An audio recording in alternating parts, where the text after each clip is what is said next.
Hey, what's going on everybody? Selage here. Today we'll be looking at some of the best spots to land in Chapter 2. Every drop spot we're going to talk about today is going to work for both solos and squads. I'll explain the differences for depending on what game mode you're in when we go over each drop spot individually. Just remember, if you do enjoy the video, to leave a like and subscribe, and also hit the notification bell so you don't miss a video. Now I've teamed up with GameLeap so you can get even more Fortnite content.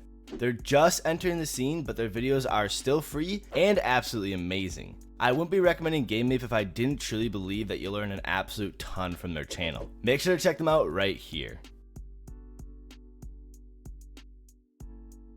This first spot we're going to talk about is a little bit to the left of Craggy Cliffs, and what makes it so good is the fact that it's in a less dense area of the map, which means you're going to be less contested on your loot path, and it's just going to be a much smoother looting experience. Now the difference between solos and squads is the fact that if you're in solos, you're going to obviously hit all the loot path yourself. In squads, you're going to end up splitting your team around, and since this is a less dense area, you're not going to get contested as much, and it makes it much smarter to split because you're going to be able to get more loot, more mats, a lot faster, and you're not going to have to fight over who's looting what areas. Now there are plenty of reasons why this area of the map is so good. Number one is there's plenty of water, and fishing spots are a great way that if you don't get good loot, you can easily just fish up some shield, health, or even better guns if you're lucky enough. And as well, this makes it a lot easier to rotate towards zone. There's a couple of boat spawns nearby, which means you can either go through the water or just take the boat over land. Either or, it's a lot easier to rotate to zone if it ends up being far away, or rotate to different places to loot. What's also great about this spot is the fact that you have plenty of options to rotate to. If you end up getting zoned, you can head over to the left and loot all the extra islands that are over there if nobody ends up dropping there. There's a ton of extra chests scattered around, and it's a great place to get some extra loot.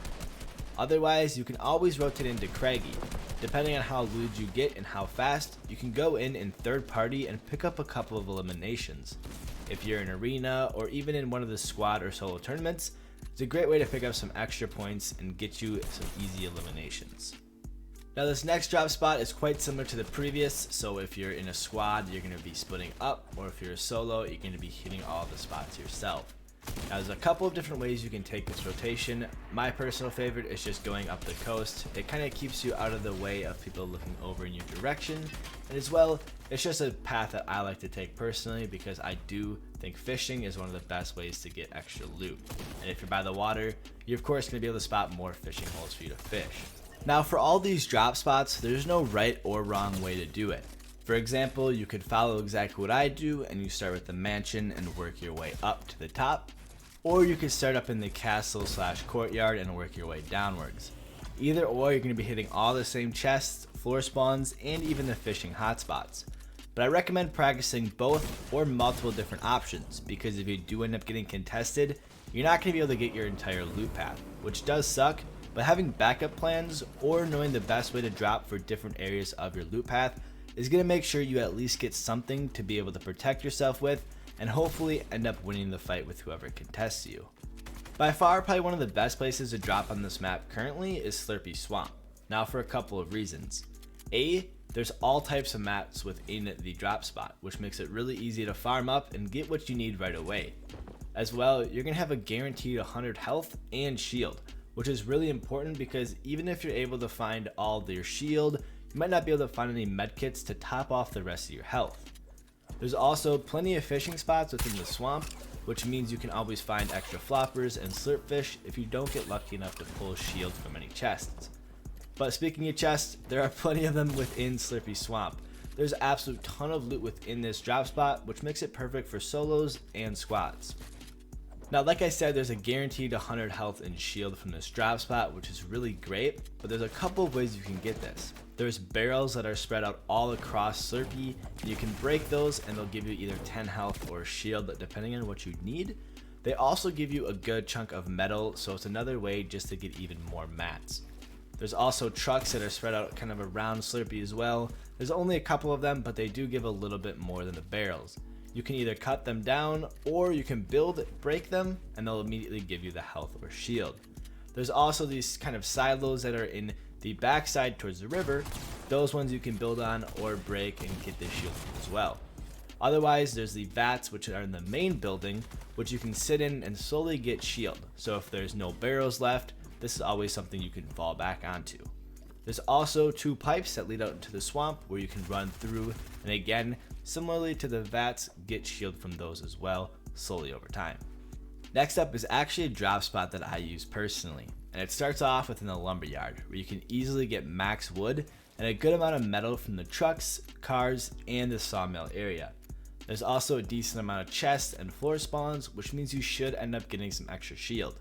But don't drink any of it yet, because after you're going to rotate south down to this small little shanty town. Now once you get to the shanty town, there are Slurpy Swamp barrels all around, and it's roughly enough for over 2 people to get max shield from this area. And as well, you get a good chunk of metal from breaking the barrels, so it's not a bad way to get the metal for this rotation. After that, you can kind of look around Slurpy Swamp and fish up some fish there if you'd like, as it's a great way to get extra shield from the slurp fish or just floppers for extra health heals.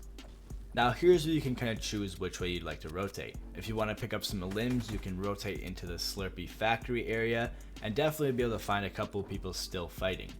Otherwise, what I usually do is I rotate with a boat that's found at the back of this shanty town off to the left of these beach houses. There's 2 or 3 fishing spots usually that spawn, and you can definitely pick up extra shield, mats, and if you still need weapons, this is a great place to find the rest of what you need. Now just north of the beach houses is a small military base, and from there, that's where I max out the rest of my metal that I might need.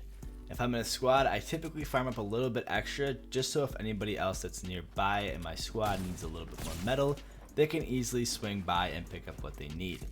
I also have a boat usually since I'm the person that came from the shantytown, and that way I can go and pick up everybody on my way towards the center of the zone when we're rotating. Now one thing that's important, especially if you're landing near a big POI, is keeping your eyes on it when you're dropping in. For example, in squads, we always look at Holly to make sure nobody's going there, and if somebody doesn't go there, we'll send one of our players there to start looting right away. Now this is really good because we get tons of extra shield because we get the entire POI plus our typical loot path to ourselves. And we can always guarantee that we're going to get whatever guns we need, as Holly's pretty big and our loot path has quite a lot of chests and floor spawns to it. So we always know we're coming out with the best guns possible and the loot that we want. This next drop spot is really great for squads and solos because you can always send one of your players up on top of the mountain or off to the side. But what's great is that this island offers all the mats you're going to need from metal, brick, and wood. There's also tons of chests and plenty of water around you, so if you want to fish, that's always an option. What's great as well is there's a river that runs all the way up to the center of the map, and luckily there's a boat right on the right side of the island, which means you can always use that island to rotate to basically any zone on the map. Now there is a reason I put this drop spot at the end of the list, and that's because it does have one disadvantage, and it's really only in squads. And if you get unlucky with any of the loot from wherever you drop or on the island, there's not much of a chance you're going to get better loot until later on in the game. The only way you can is if you go to the left and you kind of wrap around the entire BR island, as there are a couple of docks and different buildings off to the side. Otherwise, if you do end up going through the river in the middle, there's no chests or floor spawns for you to get extra loot, which kind of does take away a big part of this drop spot because there's no really loot path to it, which does suck, but that is why I put it at the end because I still wanted to mention it as a great spot to get all the different mats you need and a good start on your loot or getting your max loadout. This new season has brought a ton of new drop spots on the map, and in my opinion has made more drop spots feasible due to the fact that you can fish, and with the 100% chest spawn rate and 100% floor loot, there's little chance you won't get shield and decent guns if you get on a good path that'll set you up perfectly for the rest of your game. Now even though we've gone over quite a few drop spots and paths in today's video, there are a couple commonalities within them. Finding all the different types of mats within your path, option of fishing to negate shield RNG, and plenty of loot for both solos and squads. So if you don't think any of these spots fit your preferences, take these parameters and the map that I used and been showing on screen during the video, will be linked down in the description. That way you guys can plan your own paths out that fit whatever you prefer. GameLeap stands out from most resources as they focus on keeping all of their courses and content on YouTube updated as much as possible. That way you know you're getting tips that are actually relevant to the current meta in Fortnite, as it changes quite often. Their new YouTube channel already is putting out some great videos that you don't want to miss. Their content is similar to mine. It's built to help you guys get better and improve you guys as much as possible. They're going to be linked in the description and as well on screen now. Head over and subscribe to them to start learning more.